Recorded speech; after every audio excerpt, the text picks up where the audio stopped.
Karena kita hadir setiap hanya 1 bulan sekali, tentu banyak hal yang sudah menjadi tanda tanya besar Anda. Dunia pertulangan apalagi, atau tulang dan sendi, permasalahan apalagi yang bisa diberikan solusinya melalui Rumah Sakit Ortopedi Profesor Dr. Raden Suharto Surakarta. Malam hari ini, kalau di bulan-bulan yang lalu kita sudah membahas banyak hal terkait soal tulang, sendi, dan khusus malam hari ini kita akan membahas tentang kanker tulang. Wah, ini mungkin sedikit membuat kita mengerutkan kening ya, barangkali sedikit agak lebih serius. Nanti kira-kira ada hal apa lagi yang akan kita dapatkan, tentu dengan fasilitas yang Anda bisa dapatkan di Rumah Sakit Ortopedi.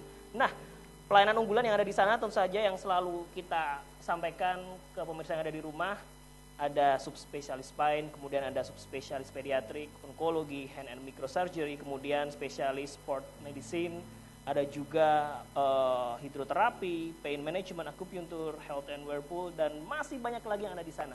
Nah, kalau tadi sudah kita sampaikan tema malam hari ini, tentu kita akan membahas dengan salah satu dokter yang sudah sangat berpengalaman di bidang spesialis tulang belakang atau onkologi.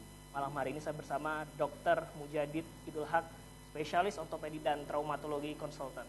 Tepuk tangan untuk beliau. Selamat malam Dr. Jadid, selamat datang di TA TV. Dan juga pemirsa di rumah sudah menantikan, karena mungkin sebulan sekali kayaknya banyak informasi yang sudah ditunggu-tunggu Dr. Jadid. Spesialis ortopedi dan traumatologi, dokter juga ini termasuk spesialis tulang belakang, onkologi juga? Oh enggak? Onkologi aja, bukan tulang onkologi. Baik. Nah, kalau berbicara soal kanker tulang, dokter, apa sih yang harus masyarakat kayaknya kalau dengar kankernya saja sudah ngeri ini? Apalagi kalau menyerang di tulang. Hal apa yang mesti dipahami secara awam oleh masyarakat dulu, dokter Jadid? Jadi kanker tulang itu ya masuk dalam ya kita katakan tumor tulang ya. Jadi tumor tulang dan kanker itu ada sama seperti yang lain. Jadi tulang salah satu tertentu atau sifat-sifat tertentu yang dia jadi berubah jadi tumor, atau walaupun dia ganas jadi cancer. Gitu. Nah, yang perlu dipahami itu kadang-kadang memang kejadian dari tumor tulang sendiri atau kanker tulang sendiri tidak sebanyak mungkin dibanding kanker payudara, kanker paru, ya, atau kanker tiroid gondok misalkan.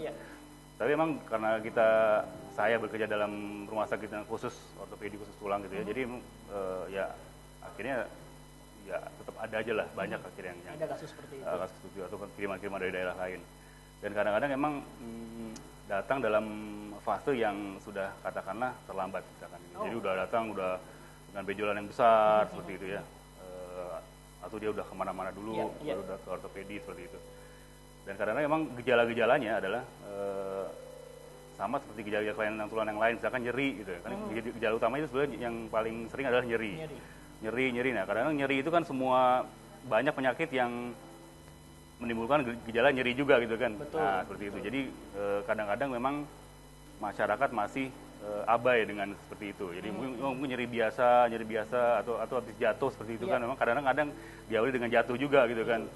Rasa main bola atau gimana kebentur seperti itu. Nah, tapi lama-lama kok jadi nyerinya nggak hilang-hilang dan timbul benjolan. Nah, setelah diperiksakan ternyata ada sesuatu yang tumbuh di situ. Nah, itulah akhirnya berawal dari situ. Kadang-kadang kita telusuri lagi, kita investigasi lagi, ternyata memang ada kanker tulang seperti itu. Dok, ini kalau kita tadi dokter menyampaikan rata-rata sudah terlambat atau sudah cukup lama mengetahui itu baru datang ke ortopedi. Kemudian apa deteksi dini yang bisa dilakukan oleh masyarakat awam sekali lagi yang mungkin kalau nyeri semua sakit tulang mesti semua juga terasa nyeri, bahkan yang intinya kalau merasa sakit sendi atau tulang mesti nyeri. Tapi kalau kita harus bisa menebak-nebak atau memang harus datang ke spesialisnya? Kadang memang ada beberapa kanker tulang yang memberikan nyeri yang khas, misalkan, ya. Jadi dia nyeri yang terus-menerus, terutama malam dia itu ada beberapa yang udara dingin atau panas tidak pengaruh ya? Tidak pengaruh. Kadang dia di dalam teori sendiri dia malam tiba-tiba nyeri, dan kadang tuh dia bisa terbangun saat malam karena nyerinya seperti itu ya. Nah itu bisa berlangsung lama, dan kalau udah bisa berlangsung lama biasanya atau misalkan lebih dari 2 minggu ya sebaiknya emang coba periksakan ke dokter ya, ortopedi lah ya. Apakah mungkin nanti akan diperiksa secara klinisnya, ataupun perlu pemeriksaan tambahan lagi, terutama yang sederhana adalah ronsen. Kita akan nanti akan kelihatan kalau misalkan ada yang gambaran yang mencurigakan ke arah sana. Oke, tepuk tangan dulu terjadi informasi awalnya. Nah, kemudian dokter, orang kalau mengenal istilah tumor atau kanker di sini kan lebih ke benjolan yang biasanya di media-media yang orang bilang ya nggak keras lah dok. Benjolan-benjolan yang mungkin bukan di tulang. Kalau di tulang apakah juga benjolan itu tumbuh di tulangnya atau di bagian mananya dokter? Iya, jadi kalau emang kanker tulang jadi primer di tulangnya itu emang dia dari tulang. Jadi primernya awalnya dari tulang, kemudian dia menyebar keluar. Nah itu dia yang kalau misalkan dia udah keluar dari tulangnya, akan kelihatan jadi sebagai benjolan. Gitu. Saat akhirnya datang ke ortopedi katakanlah dokter, apa yang harus dilakukan oleh si pasien ketika dia melakukan proses apa dulu dari awal hingga tahu bahwa itu adalah kanker tulang dan penanganan selanjutnya? Ya, menegakkan diagnosis. Betul. Jadi ya akan kita tanya lagi. Jadi dia biasanya kita lihat identitasnya, umurnya, ya kan mulai kapan.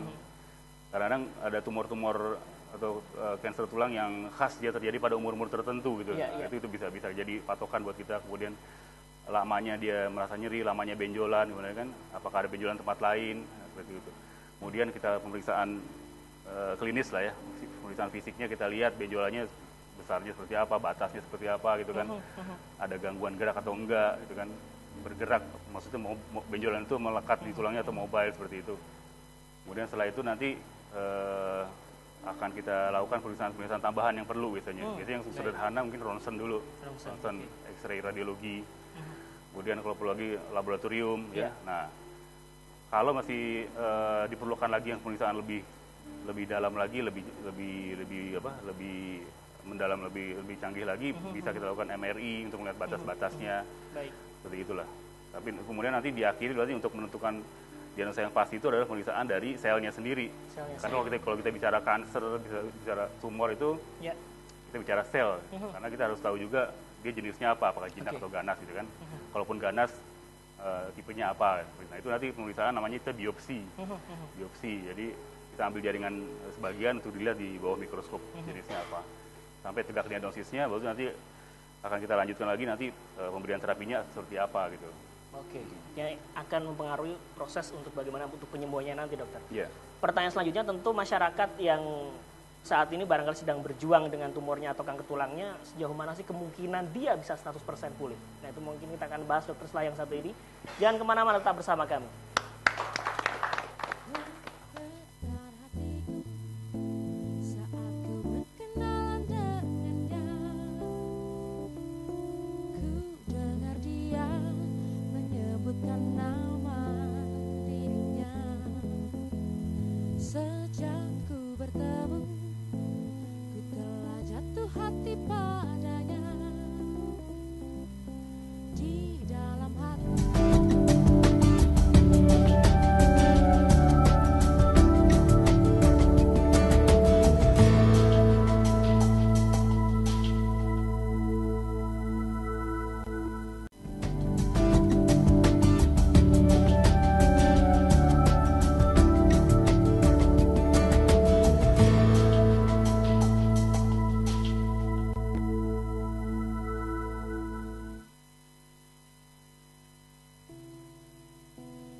Jika ku mencintaimu, atau bolehkah aku sekedar sayang padamu? Maka maafkan jika ku mencintaimu, atau biarkan ku berharap kau sayang padaku. Wah, luar biasa, kita masih lanjutkan perbincangan hangat malam hari ini bersama Rumah Sakit Ortopedi Profesor Dr. Raden Suharso, Surakarta, dan sudah ada rekan-rekan residen juga dari spesialis ortopedi dari UNS Surakarta. Tepuk tangan yang sudah tetap setia tiap bulannya datang sini juga. Nah, pemirsa tadi sudah secara awal tadi menjelaskan tentang bagaimana penyebab dan gejala-gejala awal dan deteksi dini apa yang bisa Anda lakukan ketika ada hal-hal yang sudah disampaikan Dr. Jadi tadi. Tapi sebelumnya agar lebih jelas lagi, penanganan seperti apa yang bisa Anda dapatkan di Rumah Sakit Ortopedi Profesor Dr. Raden Suharto Surakarta. Kita mungkin sambil menyaksikan sebuah tayangan VT berikut ini dan sambil kita ngobrol juga kembali bersama Dr. Djadid. Kita lihat tayangannya berikut ini. Oke, kita tunggu. Nah, ini mungkin masih di ruang tunggu dokter. Sambil proses awal, ini ada Dr. Djadid juga nih kayaknya di sana. Nah, betul ya. Ya. Apa yang dilakukan, tadi saya sudah sempat menanyakan sih dok ya, proses awal pasien datang, Ya. kemudian hal-hal pertanyaan apa sih dok yang memang mungkin harus disiapkan di rumah nih, barangkali ada yang besok mau datang, apa yang dia harus persiapkan, apakah kapan mulai terasanya atau apa saja? Yang pasti ya kita lihat dari datanya dulu ya, umurnya. Usianya, ya, umur. umur. Seperti katakan tadi emang ada beberapa tumor yang khas dia terjadi pada umur-umur tertentu. Misalkan Oke. pada ya kita katakan yang tumor primer tulang ganas yang sering osteosarkom misalkan. Itu Ya. pada umur-umur dekade 1-2, jadi umur-umur 10 sampai 20. Itu malah banyak terjadi osteosarkom. Ya, iya. Kemudian pada umur-umur tertentu yang di Itu atas umur produktif dokter ya? umur Masih- produktif masih ya, produktif, bahkan anak-anak. Kemudian ada lagi umur-umur 40 ke atas atau 50 ke atas. Nah, itu biasanya tumor tulang yang sekunder. Sekunder dalam artian dia kiriman dari tempat lain. Misalkan kanker payudara yang sudah menyebar ke tulang, Oke. sehingga jadi tumor tulang sekunder seperti itu. Itu kita lihat umurnya, kemudian itu tadi kita tanya sudah berapa lama dia sakit. Misalkan ada benjolan dulu baru sakit atau sakit dulu baru benjolan. Ya, ya. Seperti itu kita bisa menentukan. Kemudian adakah hal-hal yang menjadi apa ya istilahnya pencetus, misalkan kena trauma, apakah dia jatuh atau tahu tiba-tiba ya benjol aja keluar Iya, gitu seperti iya. itu. Seperti itu kan. Terus kemudian waktu juga kan kita tanya udah berapa lama tuh benjol. Kalau misalkan seperti tumor yang jinak gitu ya, itu dia lama jangka waktunya lama, bisa bulanan atau tahunan bahkan kadang-kadang ya. Dan dia nggak ada rasa nyeri biasanya. Baik. Seperti yang tumor-tumor jinak. Tapi kalau yang ganas, waktunya hitungannya bulan gitu kan, cepat dia dan merasa nyeri di Iya. pasien itu. Dok, pertanyaan saya kemudian, kalau tadi kita berbicara soal sel yang ada di tulang berarti sudah, bahasa saya mungkin rusak seperti itu. Ya, Apakah kemudian bisa akan merambat ke, penyakit tulang yang lain dok? Misalkan tulangnya akan bisa jadi keropos, rapuh, atau seperti apa? ya. Kalau dia tumor tulang yang ganas gitu ya, itu memang bisa terjadi apa ya istilahnya gejala-gejala ikutan atau akibat dari yang lain ya. Kalau jadi keropos ya mestinya iya, karena kebanyakan kanker tulang yang ganas itu dia akan memacu penyerapan tulang sehingga tulangnya Iya. jadi banyak keropos, bolong-bolong segala macam. Dan yang lebih bahaya lagi kalau dia bisa menyebar, karena tumor tulang pun bisa menyebar ke tempat lain. Yang sering menjadi tempat penyebaran adalah paru-paru. Itu yang ganas ya. Sekarang kalau terbalik dok, dia tumornya atau kankernya bukan di tulang, apakah akhirnya juga bisa merambat ke tulang Bisa. juga? Yang saya bilang tadi yang kanker tulang sekunder yang orang dengan CA payudara gitu ya, kanker payudara, dia bisa juga dia timbul di tulang, menyebar ke Baik. tulang maksudnya. Nah, sebelum break tadi, saat kita berbicara soal kembali ke pulih dokter, 100% atau bahkan bisa sekian persen, nah apa sih yang harus dilakukan atau prosesnya memang harus lama atau bagaimana? Dokter Ya. Djadid? Kalau kita bicara tumor jinak itu jadi bisa pulih. Misalkan kalau tumor itu bisa diangkat, kemudian pulih ya banyak. Itu yang tumor jinak biasanya bisa seperti itu ya. Iya. Tapi kalau kita bicara tumor ganas, nah itu seperti yang saya katakan tadi, yang tumor ganas yang sering osteosarkom, itu angka harapan hidup 5 tahun sampai 10 tahun memang nggak sampai 100%, 70 sampai 80% lah saat ini. Itu dengan kemajuan dari bidang kemoterapi. Karena kalau kita bicara tumor ganas gitu, penanganan pertama bukan hanya operasi, Iya. jadi itu dia harus dapat kemoterapi dulu. Nah kemajuan di bidang kemoterapi ini yang menyebabkan angka survival rate itu bisa meningkat, angka ketahanan hidupnya bisa meningkat. Iya. Gitu. Jadi karena memang kalau tumor tulang ganas memang butuh waktu cukup lama untuk penanganannya, dari mulai kemoterapi sebelum operasi, kemudian kita lakukan operasi, apakah operasi bisa penyelamatan tungkai atau kita katakan ablasi tungkai atau amputasi ya seperti itu. Setelah itu nanti kemoterapi lagi setelah itu. Jadi memang panjang gitu. Iya. Wah, tepuk tangan dulu dong biar sedikit agak relax dok. Nah ini pertanyaan yang sebetulnya setiap bulan mesti saya tanyakan pada setiap dokter yang datang di sini. Ini untuk lebih mengedukasi masyarakat. Karena ternyata tidak sedikit juga masyarakat kita yang masih dia berorientasi ke tukang urut, pijat dan sebagainya dok. Nah ini biar tidak salah dok ketika mengalami hal-hal yang seperti ini. Apa sih dok yang mesti harus, apa yang ingin dokter sampaikan nih untuk bagaimana penanganan awal jangan sampai salah daripada nantinya akan justru malah jangka panjangnya semakin buruk. Ya, ya seperti tadi kan karena keluhannya sama-sama seperti sakit orang yang lain, memang beberapa pasien ataupun mungkin banyak ya pasien yang dia tuh awalnya ke istilahnya tradisional. Memang kita nggak bisa menutup mata untuk ke arah seperti itu ya. Kepercayaan masyarakat memang masih cukup tinggi untuk pengobatan tradisional, urut dan sebagainya. Nah itu yang kalau memang dia nggak ada penyakit lain, memang sakit tulang pegel-pegel biasa itu, kemudian diurut sembuh ya alhamdulillah. Tapi masalahnya kalau emang ternyata emang dia ada tumornya, misalkan ada cancer, kemudian datang ke tukang urut atau tradisional, kemudian dilakukan suatu manipulasi, apakah dia urut atau di bengkok itu bahayanya adalah dia akan merangsang si tumornya tulang sendiri, sehingga jadi malah tambah besar gitu. Nah itu yang banyak terjadi di pasien-pasien yang datang ke itu. Dia jadi sebelumnya sudah pernah diurut-urut, jadi tambah besar. Setelah diurut kok jadi gede, jadi cepat besarnya seperti itu.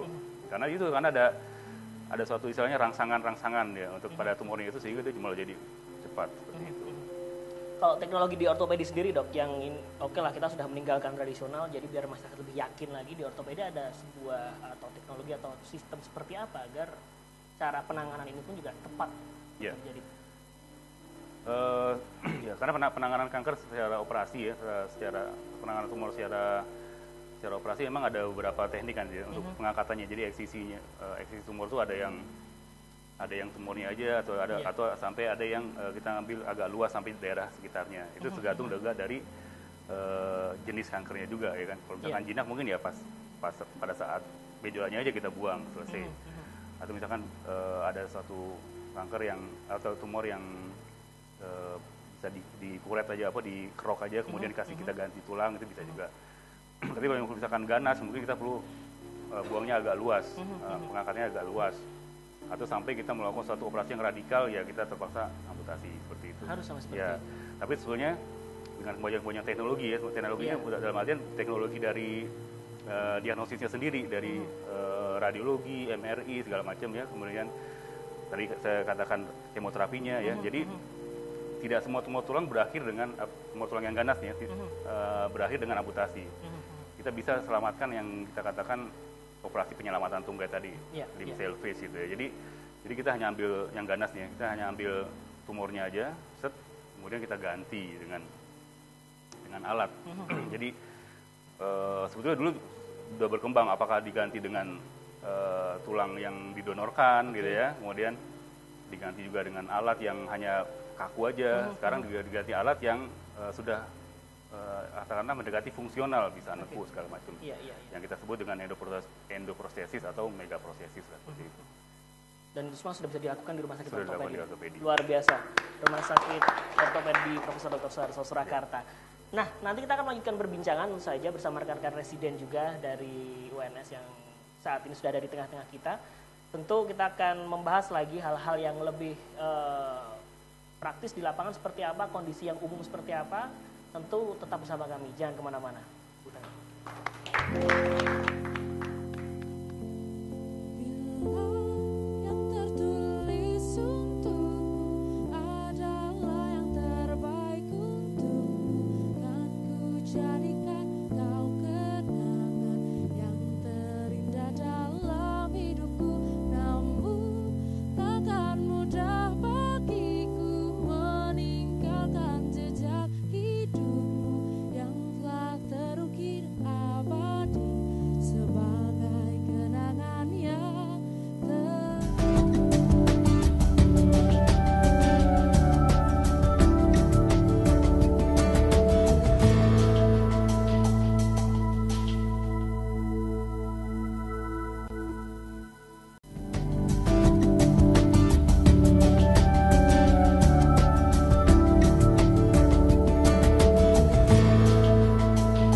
Profesor Dr. Raden Suharso Surakarta. Pemirsa yang sudah menyaksikan sampai pertengahan acara ini, tentu perbincangan malam hari kita membahas tentang kanker ataupun tumor tulang yang sudah banyak dijelaskan Dr. Djadid, dan juga bagaimana penanganan yang bisa Anda dapatkan di rumah sakit ortopedi. Kita akan melihat sebuah gambar-gambar atau foto-foto slide yang kita akan dapat saksikan bersama saat lagi, sambil kita akan ngobrol juga apa dan bagaimana yang terjadi di foto itu. Mungkin bisa nanti bersama Dr. Djadid juga. Kita akan saksikan tayangan berikut ini. Dokter, ini sambil diceritakan dokter, ini apa saja yang bisa kita bagikan ke pemirsa di rumah dari foto rongsen Ya, ini. tadi dia salah satu contoh foto ronsen yang terjadi tumor di tulang paha tadi ya. Dan itu ada selain tulangnya yang yang rusak juga ada benjolan yang di luarnya, yang tampak keluar dari pahanya. Nah, ini biasanya kita kalau misalkan ada benjolan seperti itu juga kita perlu MRI. Nah, pemeriksaan MRI ini kita perlu untuk mengetahui batas-batas dari benjolan tersebut itu loh. Kemudian apakah terus jaringan apa aja yang udah terlibat? Kan selain tulang juga ada apakah ototnya juga terlibat, saraf, pembuluh darah. Kita bisa lihat dari MRI itu. Oke. Kemudian kalau pasca penanganan nih dok, apakah ada sesuatu yang harus digunakan seperti atau alat bantu apa? Ya, tergantung tadi operasinya apa. Operasinya. Ya, kalau memang hanya eksisi, misalkan tumornya kecil hanya eksisi aja, hanya kita buang aja, ya tanpa ada gangguan yang lain, dia biasa langsung. Tapi kalau misalkan seperti tadi ada pengangkatan agak luas, penggantian dengan alat tadi, mungkin ada suatu rehabilitasi yang perlu bertahap untuk apa penyangga dulu, kemudian dia berjalan pakai tongkat seperti itu ya, sampai berapa bulan sampai dia lepas betul-betul tanpa alat bantu. Atau misalkan operasinya suatu amputasi, yang mungkin perlu kaki palsu atau tangan palsu untuk mengganti organ yang hilang tadi. Dok, saya lupa tanya dok, apakah faktor DNA atau genetik ini bisa berpengaruh juga di sini? Ada teori yang menyatakan seperti itu. Memang ada genetik atau keturunan yang bisa timbul pada kanker tulang. Tapi itu juga masih teori-teori, karena kalau beberapa pasien ya, banyak pasien juga saya tanya, memang nggak ada keturunan yang seperti itu. Tapi bisa juga yang ada keturunannya, tapi nggak langsung satu generasi di bawahnya langsung. Misalkan pasien ini terkena kanker tulang, saya tanya saudaranya ada yang seperti ini, nggak ada, ibu bapaknya nggak ada. Kemudian ditanya lagi atasnya, mungkin ada, ternyata mbahnya, tapi bukan kanker tulang, kanker paru. Seperti itu. Atau misalkan ada lagi ini tanya nanti mbahnya kanker payudara. Tapi nggak tahu, nggak langsung. Tapi memang nggak langsung tiap satu generasi langsung keluar seperti itu. Baik, kita langsung menuju ke dokter-dokter kita yang saat ini sedang mengambil spesialis juga. Penanya dari audiens pertama ada Dr. Woro ya, silahkan. Ya. Pasien-pasien yang sudah dilakukan penanganan tumor tulang itu bisa kambuh kembali dok. Baik, bisa kembali lagi nggak sih dok kanker tersebut? Ya, memang ada beberapa tumor yang katakan angka rekorensinya, maksudnya angka kekambuhannya kembali tinggi ya. Ada beberapa yang tinggi, dan itu yang karena kita nggak bisa prediksi. Kalau misalkan dia udah seperti kanker ganas ya, osteosarkom yang sering terjadi itu, kalau misalkan dia udah lengkap penanganannya, kemoterapi sebelum operasi, kemudian kemoterapi lagi, ya itu tadi masih sekitar 70-80% yang masih survival itu. Ya. Dan tetap kemungkinan dia timbul lagi emang tetap ada. Ya, ada. Walaupun nggak semua. Iya, baik. Dok, kalau bicara kanker ataupun tumor sebenarnya menjadi momok yang menjadi ketakutan tersendiri bagi masyarakat. Terlebih secara medis pun penyebabnya belum diketahui secara pasti. Ya, apapun lah itulah dok. Kalau misalkan dokter ketemu dengan masyarakat awam seperti itu, apa sih yang untuk memberikan semangat ke mereka atau asa ke mereka ketika dia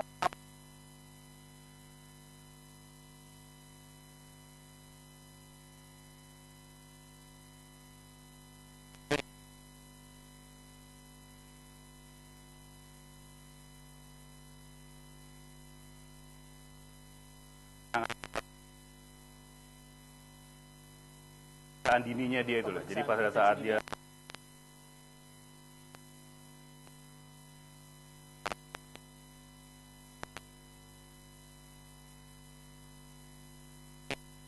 ada pemeriksaan yang Ya. teliti, kemudian pemeriksaan tambahan ya nanti kita pastikan lagi apakah dia emang tumornya jinak atau ganas itu mungkin kalau misalkan pada tahap-tahap awal ya kita bisa tangani dengan Apakah baik. itu juga berpengaruh soal terkait pola hidup sehat juga dokter, mungkin salah satunya?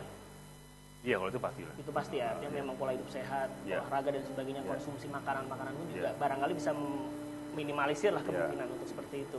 Baik, ada penanya selanjutnya lagi, kami persilahkan. Terima kasih dokter. Saya izin bertanya. Tadi sudah dijelaskan kepada dokter bahwa ada tumor itu ada jinak dan ganas dokter. Yang saya tanyakan itu apakah bisa kita bedakan antara tumor jinak dan ganas dok? Ya. Tanda-tandanya dan gejalanya Ya. masih. Ya itu tadi bisa kita gali awalnya dari pemeriksaan awal dan wawancara ya. Makanya tadi kita tanya waktu kapan dia mulai ada keluhan itu, Ya. kapan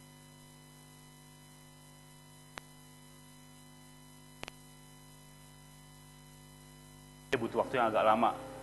Benjolannya itu dia udah ada tapi lama jadi dan Ya. itu karena nggak memberikan keluhan. Keluhannya hanya benjolan aja. Ada benjolan jadi risih kok ada benjolan nih gitu kan. Tapi secara fungsi kemudian aktivitas itu dia nggak mengganggu sebenarnya. Oke. Tapi ada benjolan. Nah, seperti itu biasanya kita curiganya ke arah jinak. Atau tumor-tumor yang secara nggak sengaja ketahuannya. Misalkan dia jatuh terus pas di foto set kelihatan ada kistanya. Oh. Karena kista juga kita anggap sebagai suatu kelainan tumor di tulang walaupun arahnya jinak gitu seperti itu. Nah itu biasanya seperti itu jinak. Nah tapi kalau misalkan yang ke arah ganas, nah itu biasanya dia ada keluhan-keluhan yang sangat mengganggu, terutama nyeri, kemudian benjolan seperti itu. Dan waktunya lebih pendek, 2 bulan, 3 bulan, kok cepat banget gitu. Itu kita udah berpikir ke arah ganas. Ganas. Kalau yang stadium paling ringan lah dok, bisa nggak sih tanpa harus operasi dok, cukup mengkonsumsi obat jalan saja? Beberapa tumor yang ya saya katakan tadi kalau misalkan emang dia jinak kadang-kadang kita bisa nggak kita operasi Tanpa operasi pun tanpa bisa? operasi ya atau misalkan kista ya katakanlah kista tulang yang ketahuan secara nggak sengaja seperti tadi itu bisa juga kita nggak harus melakukan operasi, kita observasi aja seperti itu. Secara aktivitas nih dok, kemudian kalau akhirnya seseorang divonis demikian, ada batasan atau hal-hal tertentu yang harus dia hindari dok? Secara kegiatan sehari-hari atau memang meskipun dia sudah bisa gerak, maksudnya tidak ada masalah secara fisik, Iya. tapi sudah diketahui mungkin di bagian tertentu dia ada kanker atau tumornya. Kalau misalkan ya biasanya kan dia akan kropos misalkan ya, dia kropos. Biasanya kita anjurkan dia jangan langsung jalan. Oke. Jangan banyak jalan dulu. Kalaupun itu kita suruh pakai alat bantu. Tapi tetap itu kita lakukan suatu investigasi dulu gitu, yang daerah situ kan. Tapi betul-betul perlu operasi atau enggak. Tapi kalau misalkan udah dilakukan suatu operasi, misalkan seperti pengerokan, Iya, kemudian misalkan ya, pada yang kasus tadi ya, misalkan kista dilakukan pengerokan gitu, kemudian kita kasih cangkok tulang seperti itu, ya paling kita hindari misalkan dia di paha atau di lutut ini pakai tongkat dulu seperti itu, jangan langsung jalan. Kalau yang di atas anggota gerak atas Iya. jangan terlalu banyak gerak dulu seperti itu. Kalau yang jinak dok, misalkan sudah jelas kita diketahui jinak di tangan misalkan, Iya. kita apakah masih boleh berolahraga misalkan atau kerja berat, itu apakah mempengaruhi ke aktivitas rutinitas keseharian? Itu tergantung kalau misalkan jinaknya seperti kista tadi ya, ya mungkin kita suruh hati-hati, jangan terlalu keras Hati-hati ya. saja, jangan sampai terlalu Tapi ada juga yang tumor tulang yang ada benjolan misalkan seperti yang sering itu osteokondrom namanya Iya, ya, iya. itu jinak. Itu biasa aja, aktivitas biasa aja. Kalau selama nggak ada rasa gangguan keluhan, silakan aja, nggak masalah. Oke baik, kita masih punya segmen terakhir dokter, nanti kita akan membahas conclusionnya untuk perbincangan malam hari ini. Dan jangan kemana-mana, tetap bersama kami, bersama Rumah Sakit Ortopedi Profesor Dr. Raden Suarso, Surakarta. Jangan biarkan aku seorang diriku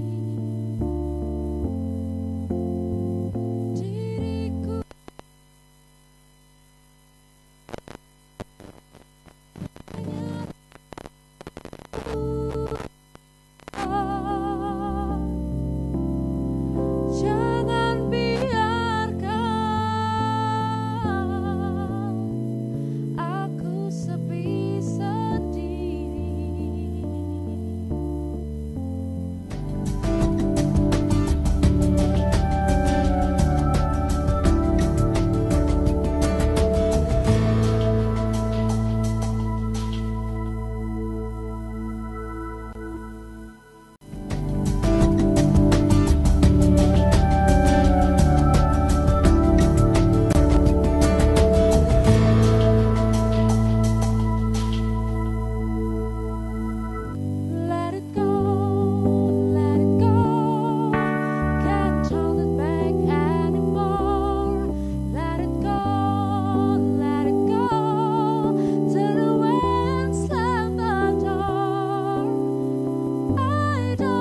berbicara tulang dan sendi memang tidak ada habisnya, karena bagaimanapun juga untuk sebagai penopang diri kita dalam keseharian, tentu permasalahan tersebut sudah tidak usah khawatir lagi ketika Rumah Sakit Ortopedi Profesor Dr. Raden Suharso sudah memberikan banyak sekali solusi untuk sendi dan tulang Anda.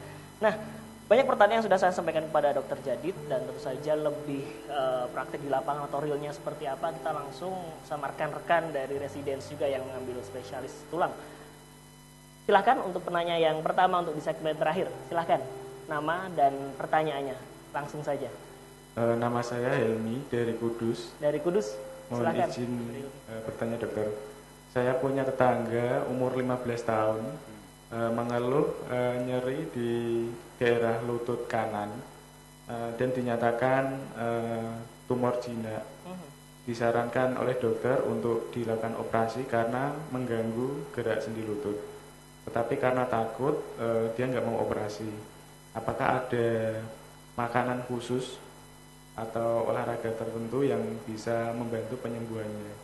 Dan apabila dibiarkan, apakah bisa jadi ganas?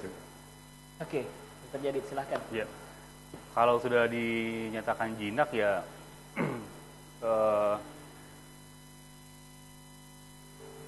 secara makanan emang nggak ada ya untuk yang meredakan gitu. Menghilangkan pun juga Dia nggak ada. Jadi memang kalau emang sudah dinyatakan jinak kemudian tapi disarankan operasi mungkin udah, karena dia udah mulai mengganggu.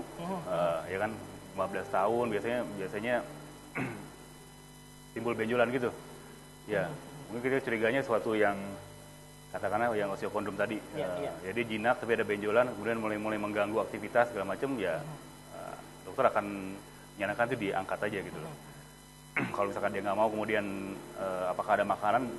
Kira belum ada makanan yang bisa menyiutkan tumor lagi sedikit gitu ya. Gitu. Seperti itu sih. Atau mungkin tidak harus operasi, apakah apa itu bisa disedot di laser atau bagaimana sih dok? Saya nggak tahu persis. Nah itu kalau itu tergantung nanti jenisnya. Oh, jenis. Kalau misalkan dia tumor jinak yang timbul benjolan yang saya bilang tadi yang seringnya osteokondrom gitu kan, itu dia keluar pasti.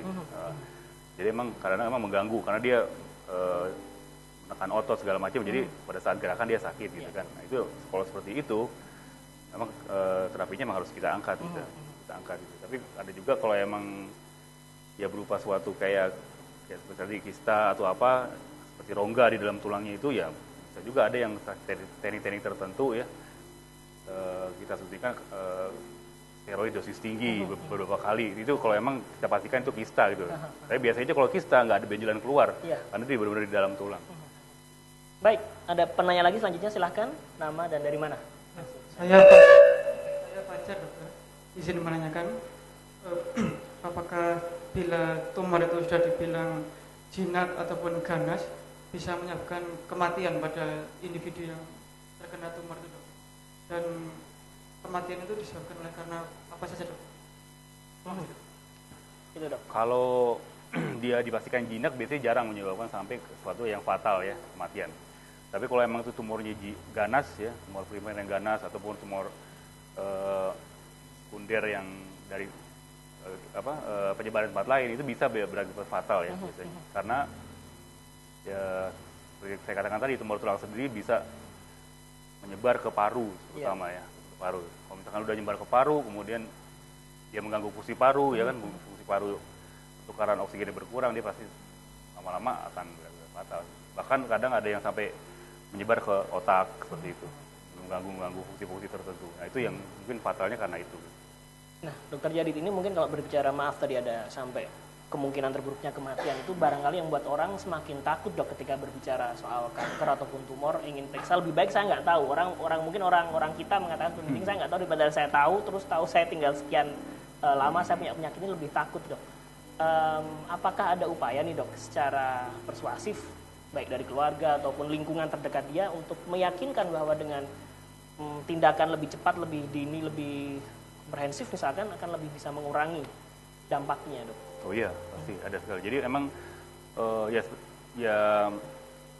emang manusiawi orang misalkan udah dikatakan ibu ini ada tumornya, ini ada kankernya, ini ada tumornya ganas, itu biasanya impactnya sangat besar sekali ya secara psikis dan itu butuh dukungan dari keluarga dan lingkungannya untuk mensupportnya dia gitu. Iya, Seperti itu. iya. Karena kalau dia udah nggak semangat ya, karena pengobatan juga nggak berhasil. Betul. Dan itu memang terjadi. Jadi selain kita mengobati pendekatan secara medis juga dari keluarga, secara psikis juga harus gitu. Kadang di rumah sakit pun juga kita perlu pendampingan dari seorang psikolog pada pasien-pasien yang dengan tumor ganas seperti itu ya.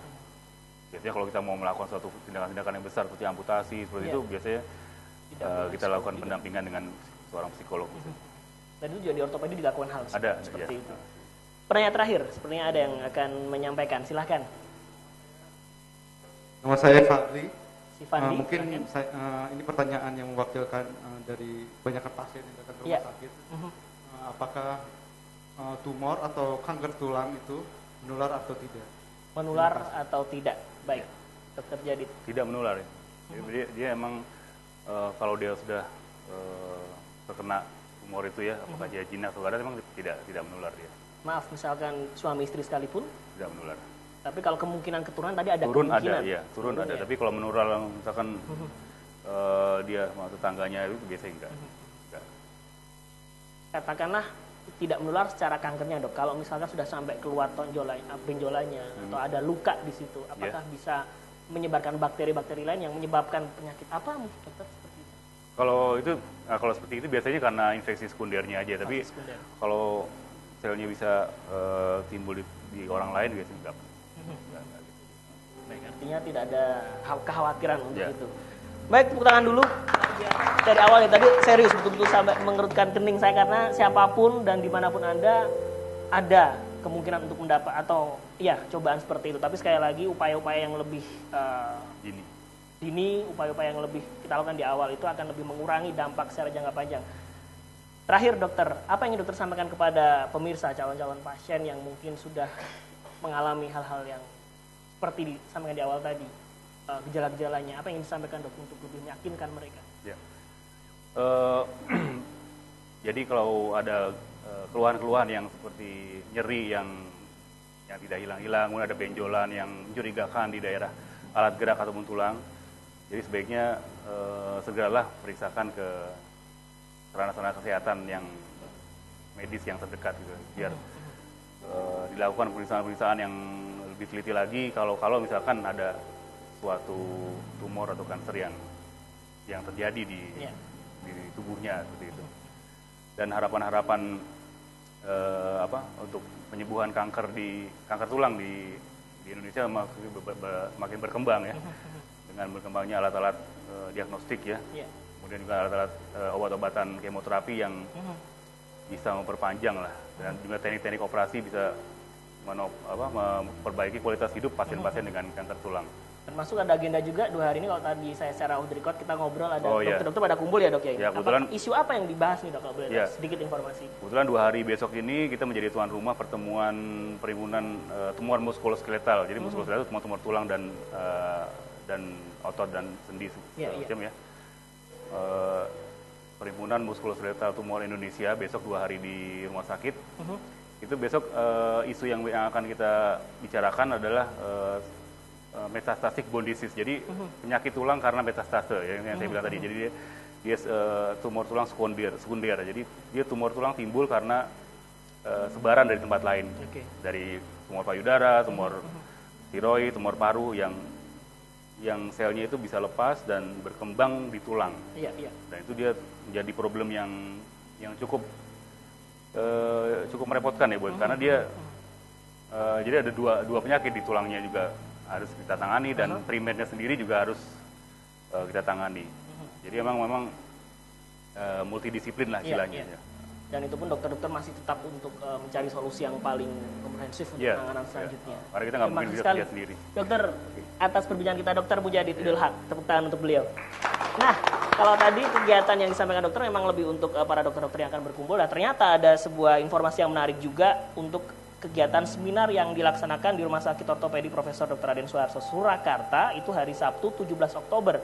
Ini membahas tentang penata laksanaan komprehensif pasien rheumatoid arthritis. Ini rematik dokter ya, Rheumatoid kalau arthritis, ya. ini bahasa awamnya rematik. Ya. Nah, ini akan menghadirkan ada 4 dokter luar biasa, termasuk ada Profesor Zainal Arifin Adnan, ada Dr. Mulyono, Dr. Tangkas, Dr. Adi Kurniawan yang semuanya sudah spesialis di bidangnya. Anda bisa membuka saja websitenya di rso.go.id karena informasinya lengkap sekali. Kegiatan tersebut hari Sabtu 17 Oktober 2015. Akhirnya terima kasih sekali tepuk tangan untuk Anda semua yang sudah hadir dan bisa yang ada di rumah. Mudah-mudahan informasi hari ini memberikan banyak sekali manfaat untuk kita bersama dalam penanganan dini terkait sendi dan tulang dan hanya di Rumah Sakit Ortopedi Surakarta, Profesor Dr. Raden Suharso, Anda bisa mendapatkan banyak solusinya. Akhirnya saya Setan Syaf pamit, TV tetap menjadi inspirasi. Sampai jumpa.